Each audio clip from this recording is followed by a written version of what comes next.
Today, a special edition of State of Texas as our team travels hundreds of miles from the capital to the plains of West Texas. You've actually got to get on the ground and go get them. Searching for proof. This is probably the most critical document of the entire day. Inside a massive industry pumping billions of tax dollars into your schools, roads, and recovery each year. It's the oil or nothing around here. A vast oil empire of money. There needs to be transparency. There needs to be disclosure. Power. What I saw was clearly appearance of bias. And ethics. There's only 3 of us, and we regulate the biggest industry in the state. Those 3 leaders elected statewide make up the Texas Railroad Commission, perhaps the most powerful government agency in Texas. It has a misleading name, though. It has nothing to do with railroads, but everything to do with regulating Texas oil and gas. The commission's chair, Christi Craddick, is up for re-election next month, and in her first term, her well-known family profited off oil companies linked to her own votes on the commission. Corporate interests kept quiet until investigator Jody Barr started digging.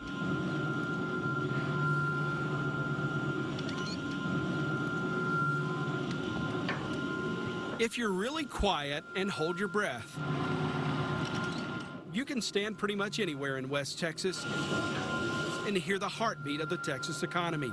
It's a 24/7 operation, and lots of people are striking black gold right now. Oh, yeah. Like Sergio Ortiz. You see the dollars rolling here, right? Yes, sir. He's become one of the most popular men in this West Texas oil patch. His family owns this tire repair shop in the town of Big Lake, a shop he almost closed 3 years ago when the oil boom busted. There have been some pretty down times that it's been where I don't know if we want to be doing this anymore. Me and my wife actually had to sit down and think about, like, is it worth it? Now, as the U.S. oil supply shifts in Texas's favor, this area is seeing some of the highest per barrel prices in years.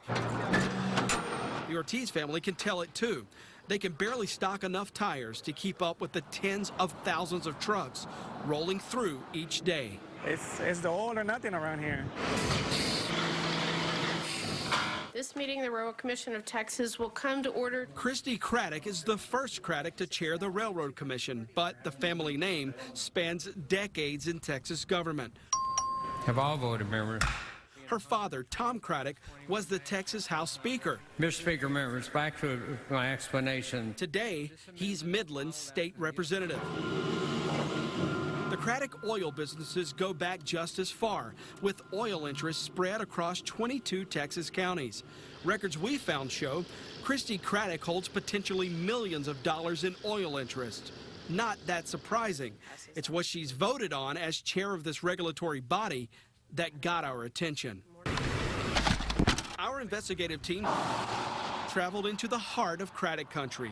We made the trip because tracking the family's oil interests is complicated, since only a couple counties post the records for the public to see online. We drove a few thousand miles, made stops in a dozen West Texas courthouses, searched through decades of land and oil records, and uncovered evidence that Christi Craddick and her family are doing personal business with many of the oil companies she regulates from her seat of power. Like in January. All in favor say aye. Aye. Motion passes. Those items are approved. Craddick voted on a rule change, easing restrictions on this Reagan County oil field known as Ringo 9.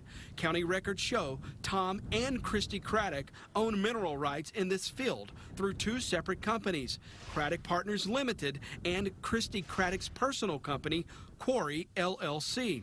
The Ringo 9 wells produced 58,000 barrels of oil in the past year. By our calculations, these wells pumped out around $5 million in oil and gas production. Railroad Commission records show Craddick did not disclose her interest in this well. All those in favor say aye. Aye. Motion passes. Those items are approved. That's just one of the cases we found. Approved. Those items are approved. Motion passes. Items approved. Thank you. State records show Commissioner Craddick also voted on rule changes to help produce more oil in different oil leases and oil fields across Texas, where the Craddicks own mineral interests. Christi Craddick's annual financial filing shows several different oil operators paying the Craddicks tens of thousands of dollars each year. Those filings also show the Craddicks own stock in some operators. Those same companies brought business before the Railroad Commission. Those items are approved. Archive video shows Christi Craddick cast votes in favor of those same companies. Since 2014, Craddick voted more than 400 times on agendas related to those companies, and records show no evidence Craddick ever disclosed her ties. As an ethics advocate, what do you think when you see that? What I saw was clearly appearance of bias, at least. Commissioners are voting on matters that they have financial stakes in. Adrian Shelley heads Texas Public Citizen, a government ethics watchdog group. Sunset Commission has a quorum. Shelley's group spent hours testifying before the Texas Sunset Advisory Commission in 2013. It determines whether a state agency like the Railroad Commission is doing an efficient and honest job for the people of Texas. Shelley's group found evidence they say shows railroad commissioners' political campaigns were funded mostly by oil companies they regulate. In some cases, those companies gave campaign cash, even while the commissioners were making decisions involving those companies. Did you have an idea at that time that the oil interest, when it came to Christi Craddick, was as vast as it turns out to be? You know, I'm surprised to learn what I've learned based on your investigations. I don't want to see these sorts of specific holdings from a commissioner that create the appearance of bias that I've seen here. We made multiple attempts to interview Commissioner Craddick and her father and business partner, Representative Tom Craddick. Neither agreed to interview. We found Commissioner Craddick at a September Railroad Commission meeting and sat up front to wait for the meeting to end. Craddick usually stays after meetings to sign orders, but this time she bolted. Thank you.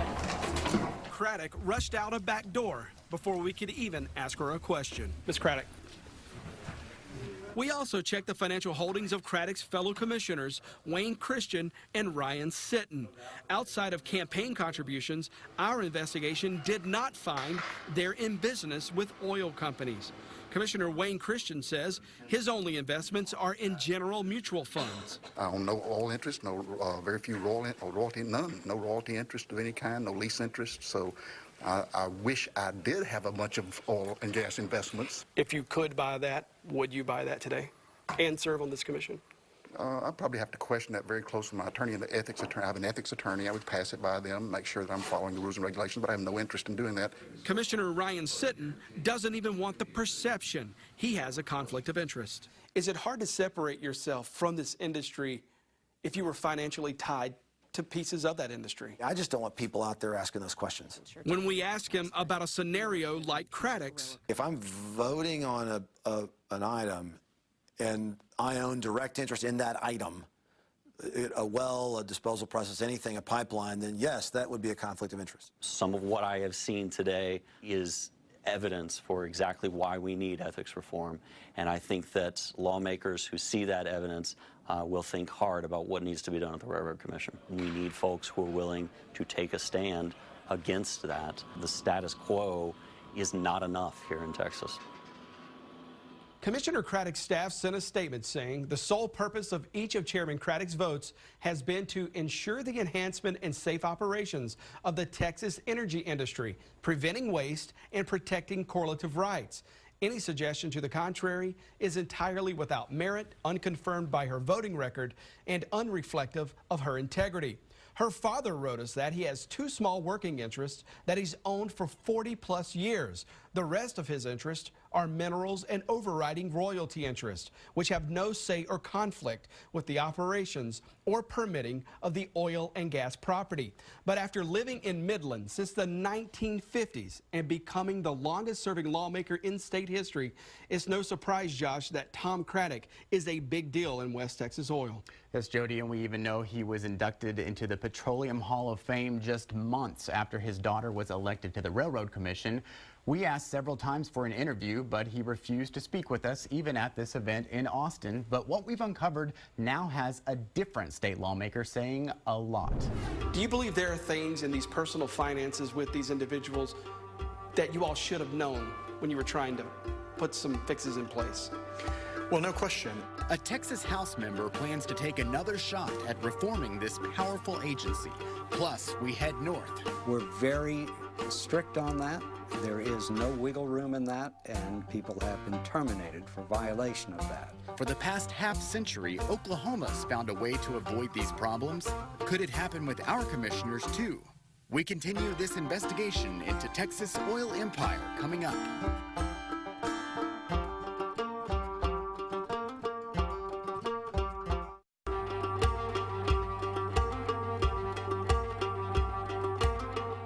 Texas top oil and gas regulator. And all those in favor say aye. Aye. Motion passes. Those items are approved. Voting on the companies putting money in her bank account. Some of what I have seen today is evidence for exactly why we need ethics reform. We traveled to West Texas for proof of what's not being disclosed and tracked down the politicians, Mr. Craddick, and the powerful family in question. Mr. Craddick, we just want to ask you some questions about your oil interests. Now our investigation's grabbing attention at the state capitol. We need folks who are willing to take a stand against that. The status quo is not enough here in Texas. The tax money coming from those oil companies goes into schools, highways, and disaster funding for you. So you want to trust the people making decisions on how those companies operate is in the best interest of Texans. That falls to the 3-member Railroad Commission, including its chair, Christi Craddick. We told you how ethics experts and even her colleagues have concerns about what we discovered about her family's connections to the industry. Investigator Jody Barr speaks with a state lawmaker who's ready to tackle the issue head-on in the upcoming legislative session. Everywhere you look, hotels, restaurants, and gas stations are popping up as the middle of nowhere has become the epicenter of the latest Texas oil boom. Drilling oil wells happens daily. Pumping it out is nonstop. If there's oil underground, even neighborhoods are fair game. This is probably one of the more prominent neighborhoods in Denver City, and you've got a pulling unit right behind this house. Courtney Richardson planned to be a stay-at-home mom, but that changed when oil prices dropped a few years ago and her oil worker husband's pay took a hit. It's all looking up now with the discovery of the largest continuous U.S. oil field practically in her backyard, bringing with it the constant rumble of oil field trucks, the sound of 24/7 pump jacks, and even that neighborhood oil well, all welcome sounds to West Texans. For us, it doesn't bother us, because for us, it's job security. You know, it makes us happy. Back at the Capitol, some lawmakers are questioning the relationships between the state's most powerful regulators and the industry they regulate. Sometimes simply the appearance of impropriety undermines the effectiveness of the regulator. Representative Raphael Anchia was part of the 2013 Sunset Commission, a legislative panel charged with making sure state agencies are working efficiently. Sunset recommended separating the 3 commissioners from oil and gas companies. Government watchdogs told lawmakers that nearly 70% of the Railroad Commissioner's campaign cash came from the oil and gas companies they regulate. And some of that cash came from the people connected to active cases the commission was in the middle of deciding. Commissioner Christi Craddick told Anchia during the 2013 Sunset she didn't need a law for her to do the right thing. I think the question is why, if we are capable of self-policing, why should we be treated differently than other non-judicial statewide? Because I think we should self-police, and I think we are ethical and able to self-police, which is the important part of this. Do you believe this self-policing mentality is working with this commission? Well, look, I was very skeptical of that argument from the Railroad Commission back in 2013 when they said, yeah, you know, just let us guard the hen house, okay? And we don't need any rules governing that. It is in human nature to have the incentive, in their case, to make money. I get that, right? But if you're going to be engaging in these private businesses and at the same time maintaining this public charge, you owe it to the public to disclose that. To see if that was happening, we headed to West Texas, searching a dozen courthouses for railroad commissioner names in stacks of mineral rights. We found more than 600 properties in 22 counties connected to Craddick and her family's oil interests. All those in favor say aye. Aye. Motion passes. Those items are approved. Approved. Those items are approved. Those items are approved. We also found more than 400 times when Craddick voted on agenda items dealing with oil companies that her financial filings show pay her and her father oil royalties directly. That's not something the Sunset Commission knew during their 2013 reform efforts. Knowing this now, what do you plan to do in 2019? I'm going to be filing bills that are tough on disclosure, transparency, elimination of conflicts, all the things that I've been fighting for since 2013, and I'm going to make sure that they are brought to the forefront and get done this session. Texas law allows railroad commissioners to have oil and gas interests, but the law requires they disclose those conflicts on the record. That means they're supposed to tell the public about it during these public meetings, and they're not supposed to cast a vote. But in 4 years of commission minutes, we found no on-the-record disclosure.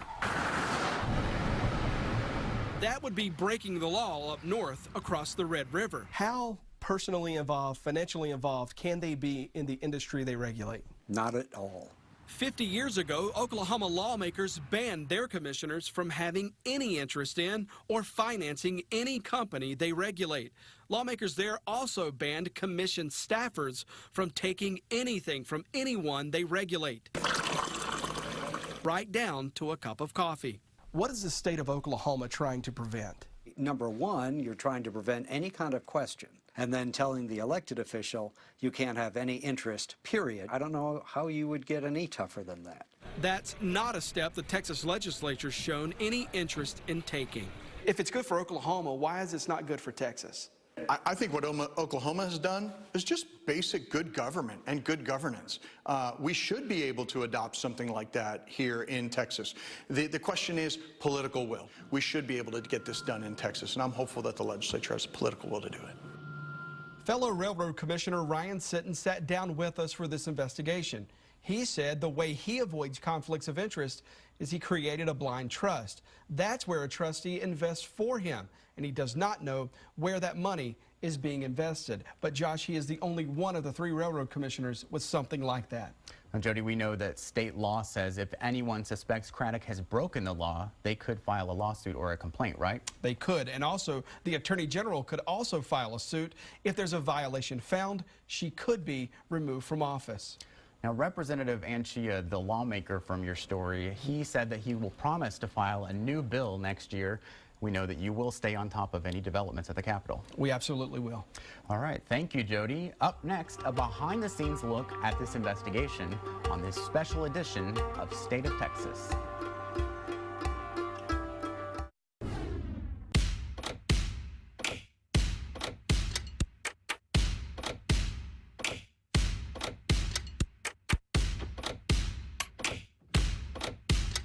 Some big country out here.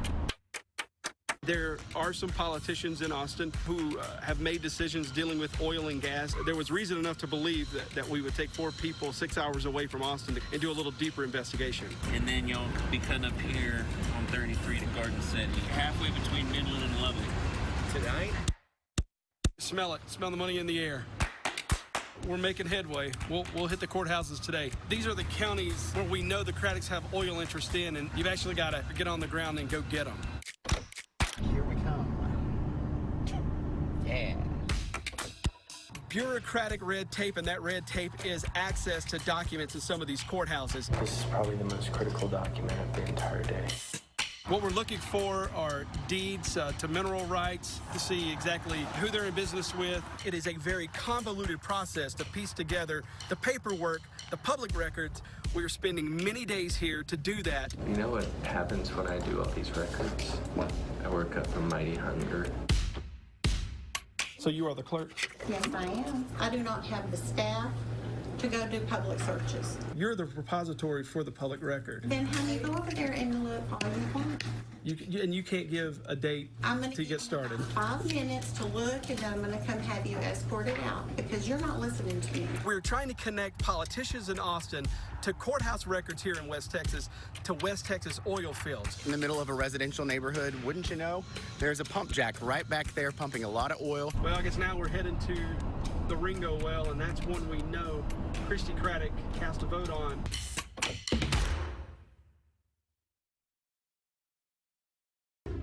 Online now, drill deeper into Texas oil empire as we walk you through the dynasty of power and money one family has created in the oil industry. Interactive explainers to break down the numbers, a timeline to see how the family has emerged as business boomed, and a video trip to West Texas to see how this investigation came together. It's online now. Check out your local station's website for a link to the Oil Empire page. Thank you for joining us for this special edition of State of Texas. I'm Josh Hinkle. We'll be back next week to bring you an in-depth look at Texas politics.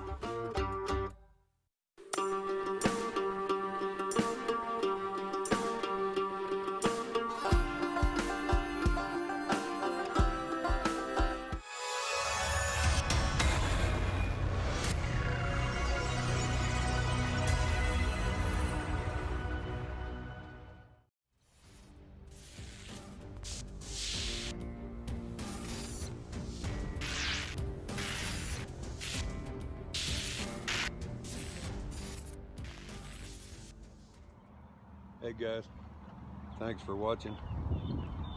Remember to like, subscribe, hit the notifications bell. See you later.